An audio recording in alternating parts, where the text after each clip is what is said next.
হাতের মাধ্যমে কাউকে অন্যায়ভাবে আঘাত করলাম, পায়ের মাধ্যমে কাউকে অন্যায়ভাবে আঘাত করলাম, জবানের মাধ্যমে কাউকে খারাপ গালিগুলাজ করলাম, তার থেকে কি করতে হবে? মাপ চেয়ে নিতে হবে।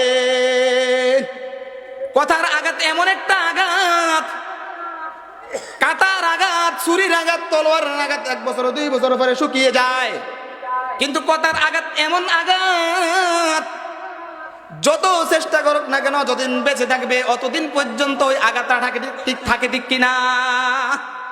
ওই আঘাতটা থাকে না?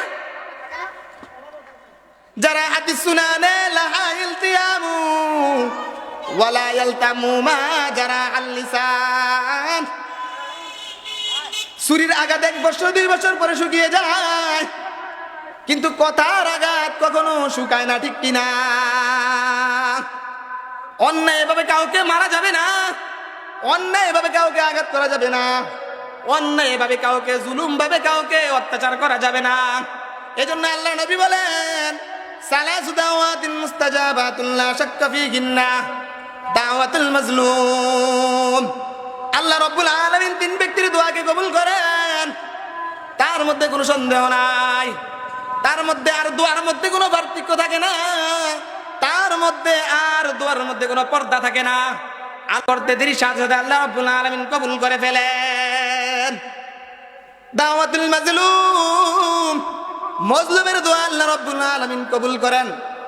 কাউকে যদি অন্যায়ভাবে কোনো আঘাত করে থাকি, কথার মাধ্যমে আঘাত করি বা অন্য কোনো মাধ্যমে আঘাত করি, যদি সে আল্লাহর দরবারে 2 হাত তুলে বলে, আল্লাহ অমুক ব্যক্তি আমাকে অন্যায়ভাবে আল্লাহ মেরেছে, আল্লাহ আঘাত করেছে, ও আল্লাহ তার বিচার তুমি করো।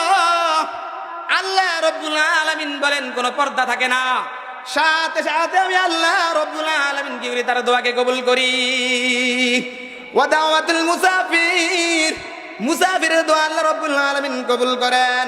ওয়া দাওয়াতুল ওয়ালিদি আলা ওয়ালাদিহি, আল্লাহর নবী বলেন কোন মা বাবা যদি তার সন্তানের জন্য নেক দোয়া করে বা বদদোয়া করে, আল্লাহ রাব্বুল আলামিন সাথে সাথে কবুল করেন।